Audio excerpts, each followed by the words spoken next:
There is a field in Ohio that remembers something the rest of the world has been instructed to forget. The grass grows there the way grass grows anywhere, indifferent, patient, unbothered by the century and a half of silence that has settled over the earth beneath it. But the earth beneath it is not indifferent. The earth beneath it has been holding something. And tonight, as you close your eyes and let the weight of the waking world begin to release its grip on you, you are going to go back to that field. Not to disturb what lies there, only to understand at last what was taken from it and why. The mounds of the Ohio Valley were old when Rome was young. They were ancient when the first European eyes fell on them and found them inexplicable, too large, too precise, too deliberate to have been built by the people the colonizers had already decided were incapable of such things.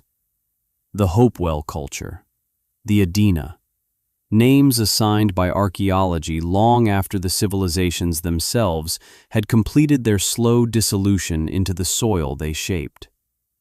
These were not primitive earthworks. Some of the geometric enclosures stretched for miles, aligned to celestial events with an accuracy that still confounds modern surveyors. Whatever knowledge built them, it was not the knowledge of a people living only for the moment. It was the knowledge of a people who understood time, who built for permanence, who buried their most important things deep, who expected that someone, eventually, would come looking. The Smithsonian Institution came looking in 1848. The Bureau of Ethnology, funded by the federal government, dispatched teams of credentialed researchers across the eastern half of the continent. They brought measuring equipment, notebooks, the full methodological apparatus of 19th-century science. They were thorough, they were meticulous, and what they found, they recorded. In their own words, in their own publications, in documents that still exist and can still be read by anyone patient enough to locate them in the archive. The 12th Annual Report of the Bureau of Ethnology, published in 1894, is not a fringe text. It is an institutional document. It is the Smithsonian speaking in its own careful official voice. And in that voice, repeated across dozens of separate entries, across multiple excavation seasons, across sites scattered from Illinois to West Virginia, is a phrase that the institution has never, in all the years since, chosen to address directly. Remains of a man of gigantic stature, a human skeleton of enormous proportions, bones inconsistent with any known population. You do not need to imagine the excavation sites as dramatic. They were not dramatic. They were muddy and slow, the work of shovels and careful hands, the rhythm of men in practical clothing, moving earth one layer at a time. The drama was in what the earth gave back, a femur too long to belong to any recorded human height distribution, a jaw containing not one row of teeth but two, a condition known in medical literature in isolated individual cases, but never documented in this concentration, never appearing in this pattern across unrelated sites spanning hundreds of miles. A skull whose cranial volume suggested a brain case larger than any measured in the institutional record. These were not the finds of one excited amateur on a single afternoon. These were the systematic, repeated observations of the Smithsonian's own people, on the Smithsonian's own expeditions, written into the Smithsonian's own permanent record. And then the bones were packed into wooden crates. And then the crates were shipped to Washington. And then something happened that has no satisfying official explanation, because no official explanation has ever been offered. The crates arrived. The bones did not. Not in any catalog accessible to independent researchers. Not in any exhibition, past or present. Not in any inventory that has been made available in the century and a half since those expeditions concluded. Breathe slowly now. Let that sink into you the way the dark sinks into a room when the last light goes out. not with alarm, but with the particular quality of attention that comes when you realize the silence around you is not empty. It is full. It is full of the thing that was decided in some room by some men whose names appear in the institutional record and whose decision does not. Consider what it would mean for an institution to find something it had no framework to explain. Not a gap in the record, a rupture in it. The researchers who packed those crates in Ohio were not naive men. They were trained observers operating within the methodological standards of their era, and they understood perfectly well what the measurements they were recording implied. The bones they cataloged were consistent in their anomalous proportions with descriptions that appear in the oldest textual records available to Western scholarship.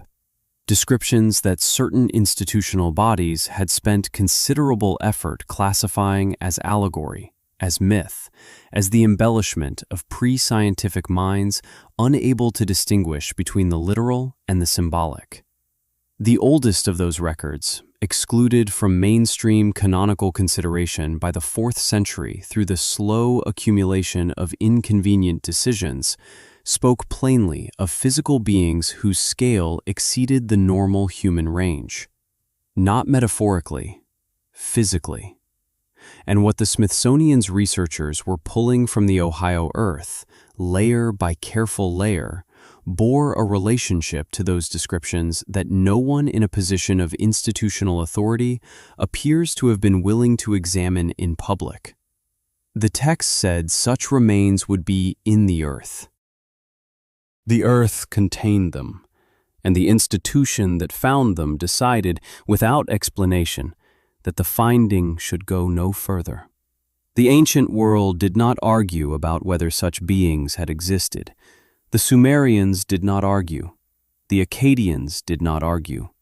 The civilizations of the ancient Near East, across thousands of years and dozens of distinct cultures that shared no common political framework, agreed on a point that the modern institutional world has spent considerable energy reclassifying as mythology.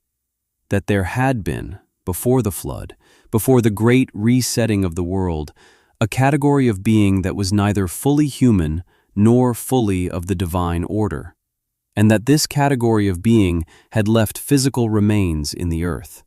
Across Sumerian and Akkadian texts, creation myths, king lists, epic narratives, the presence of beings whose scale exceeded the human is recorded not as exception, but as established fact of the antediluvian world.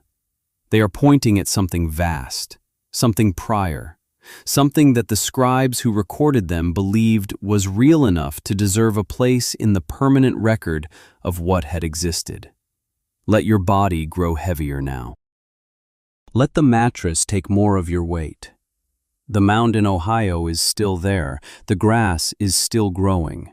Whatever was taken from the earth beneath it is somewhere in the accumulated mass of a century and a half of institutional silence, in crates that may still exist, in catalogs that have not been made available, in a decision made by men who are long dead and who left no explanation for what they chose to do with what their researchers found. You are not required to resolve this tonight. The earth has been holding this for longer than any living person can remember. It will hold it a while longer. The pattern of suppression did not begin with the Smithsonian. It is considerably older. Among the Dead Sea Scrolls recovered from the limestone caves above Qumran in 1947, sealed in clay jars by a desert community that understood what the approaching world would do to certain categories of knowledge, were fragments of a text that the translating institutions took decades to release in full. The delay was noted. It was never adequately explained. What those fragments contained, even in their incomplete state, was not allegory.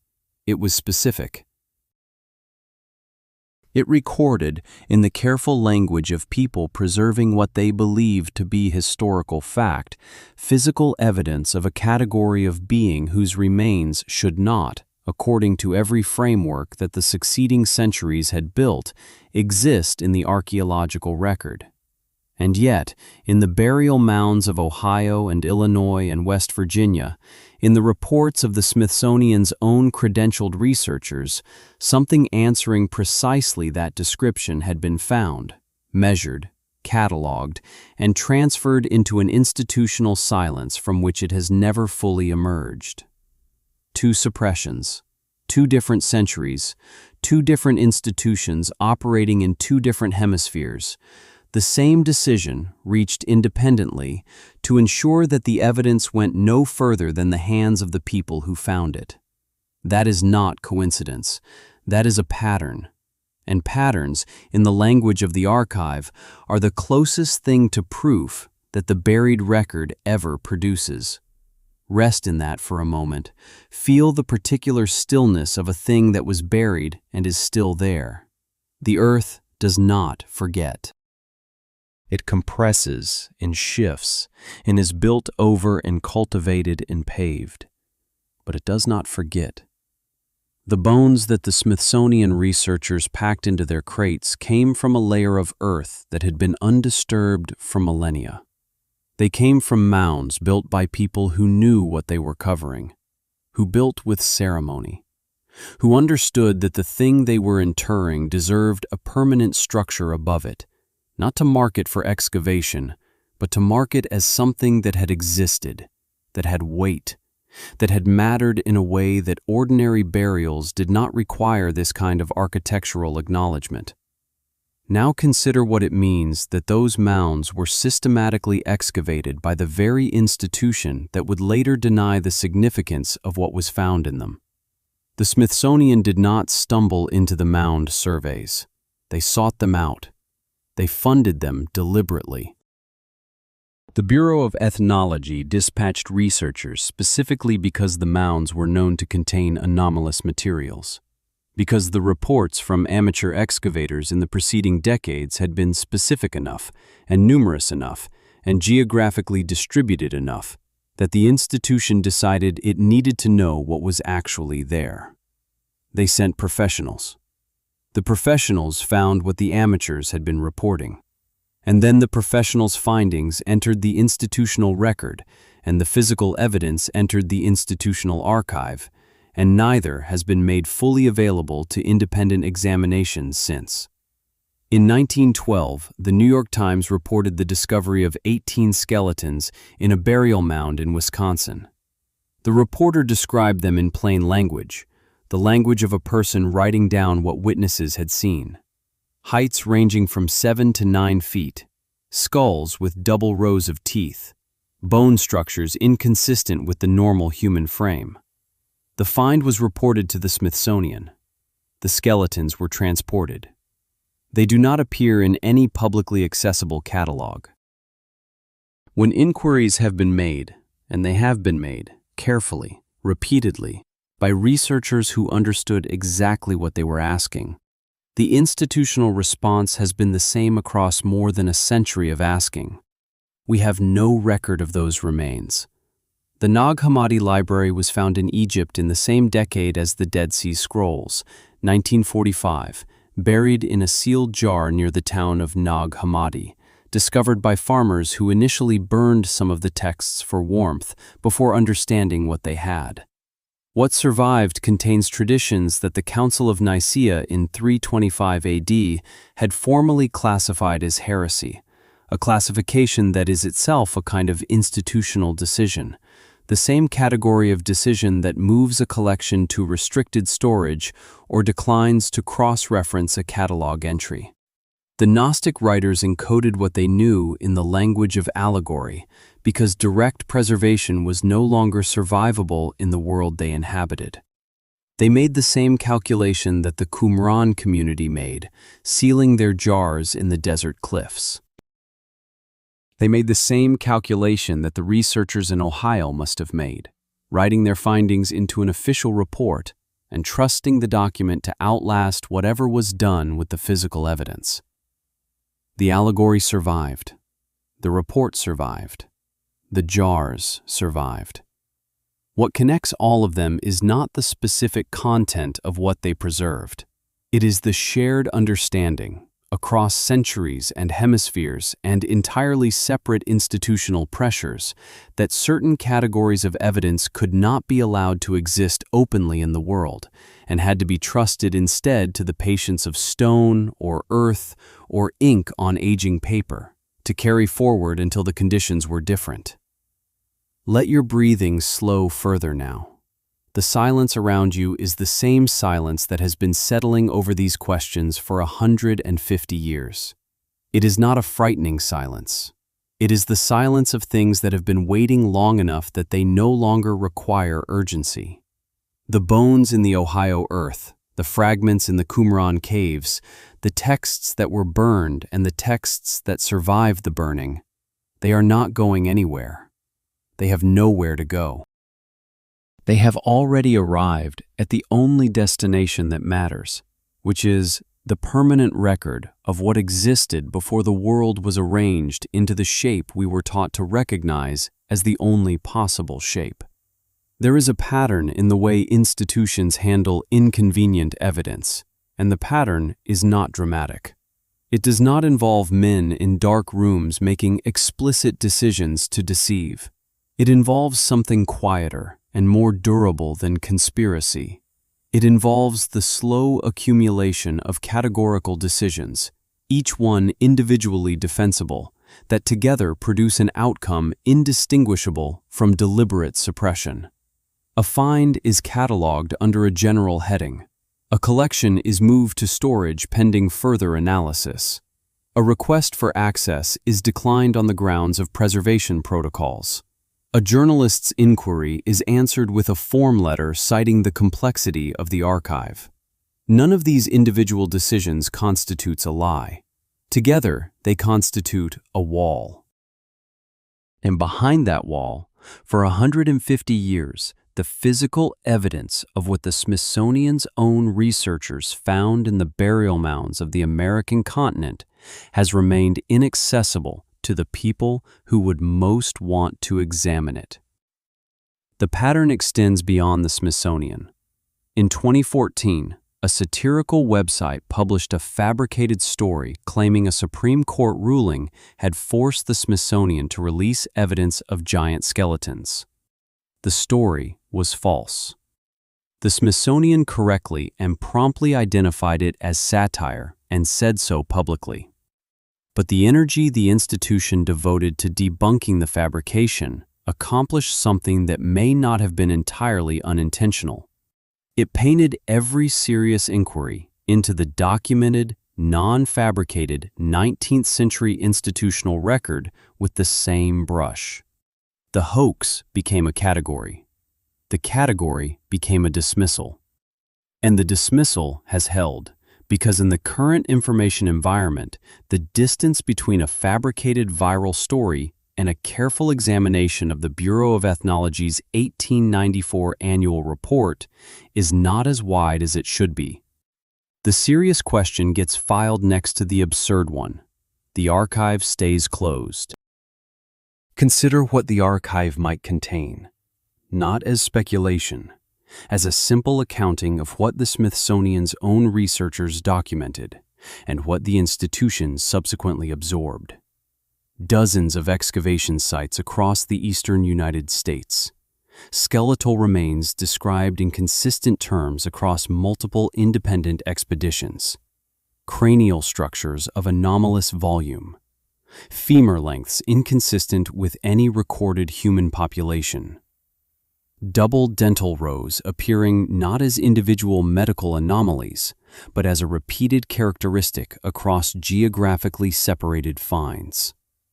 If even a fraction of these documented observations reflects what was actually in the ground, if the Smithsonian's own credentialed researchers were recording their findings accurately rather than collectively hallucinating a pattern that did not exist, then what is sitting in that archive is not an embarrassment to science. It is the most significant physical evidence in the history of human self-understanding.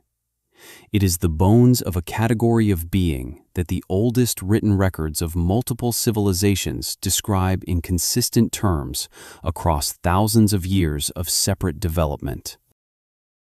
It is the proof, or the closest thing to proof that the physical world can offer, that the ancient texts were not writing mythology. They were writing history. The Dead Sea Scrolls community at Qumran preserved the Book of Enoch because they believed it was true. Not metaphorically true. Not spiritually instructive in the way that useful fictions can be spiritually instructive.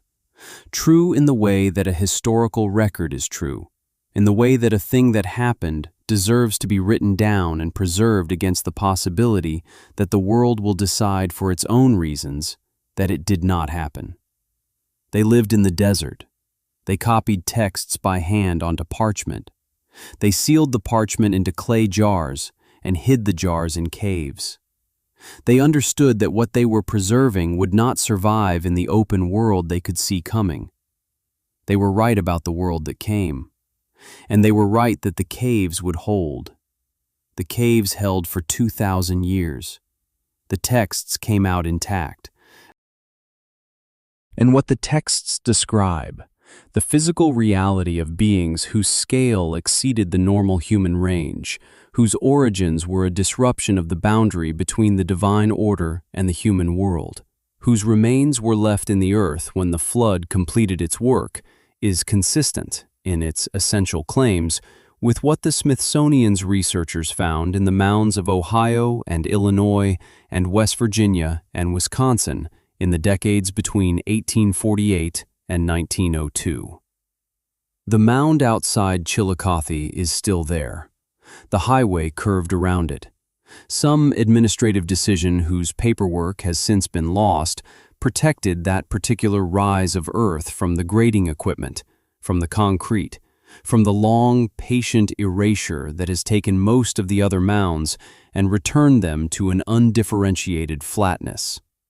It sits in the landscape the way a held breath sits in a body, present, contained, waiting for the moment when it becomes necessary to release what it has been keeping. No official excavation has fully catalogued what is inside it. What the Smithsonian may have removed from sites like it in the century and a half of surveys and expeditions and careful institutional silence is a question that the archive, sealed and inaccessible, may one day answer. That depends entirely on whether anyone is ever permitted to ask the question in a room where the answer is also permitted to exist. The earth has been patient. It was patient before the mounds were built, and it was patient while they were built, and it has been patient through everything that has happened since. It does not require resolution. It does not require the archive to open or the catalog to be released or the institution to revise its position on what its own researchers found. The earth simply holds. It compresses and shifts and receives everything that falls into it and holds it, unchanged in its essential nature, for as long as it takes. For as long as it takes. Let yourself settle now into that same quality of patience. Your body against the mattress, your breath moving at its own slow rhythm, the darkness around you holding you the way the earth holds everything it has been given. There is nothing that needs to be resolved tonight. There is nothing that requires your attention at this particular hour. The questions that have waited 150 years can wait until morning. They will still be there. The mound will still be there. The archive will still be there. And somewhere, inside the accumulated silence of a century and a half of institutional decisions, so will the bones. Think for a moment of those researchers in 1885, the men with the shovels and the notebooks, kneeling in the Ohio mud, holding in their hands something that their instruments could measure, but their frameworks could not fully contain. They wrote it down.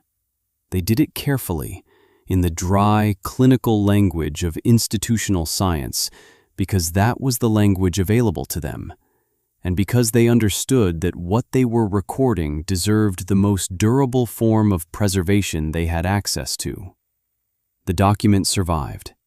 The Bureau of Ethnology report is still in the Library of Congress.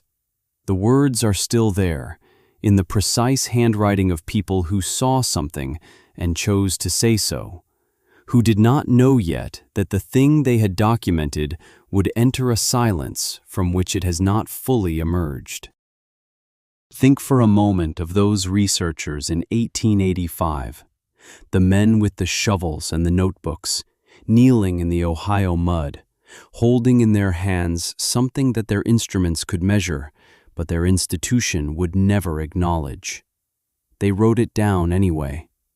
They did it with the careful precision of people who understood that the record itself was the only form of preservation available to them, that whatever decision was made above them, the document at least would survive. It did survive. The Bureau of Ethnology report is still in the Library of Congress. The words are still there, in the dry institutional language of people who saw something and chose to say so, not knowing that the thing they had documented would enter a silence from which it has not fully emerged. They are, in this, not so different from the scribes who sealed their jars in the desert cliffs above the Dead Sea, or from every person in every century who understood that certain findings could not be allowed to exist openly in the world they inhabited, and chose the only form of resistance available to them, writing it down and trusting the earth, or the archive, or the cave, to hold it until the time was different. The time has not yet been different, but the record remains, and the earth, as it has always done, continues to hold what it was given. What do you think the man who first lifted that femur from the Ohio earth felt in the moment before he understood what he was holding? Before the measurement, before the notation, before the crate and the ship and the archive and the silence. In that single suspended moment of simply holding something ancient and heavy and impossible in ordinary hands. Perhaps it was not fear. Perhaps it was the particular stillness that comes when you are in the presence of something so much older than yourself that your own life suddenly feels like a brief and delicate thing, held lightly, passing through a world that was here before you and will be here long after, carrying its secrets in the dark earth with the patience of something that has never needed to be in a hurry. The Apocrypha Vault will be here when you return.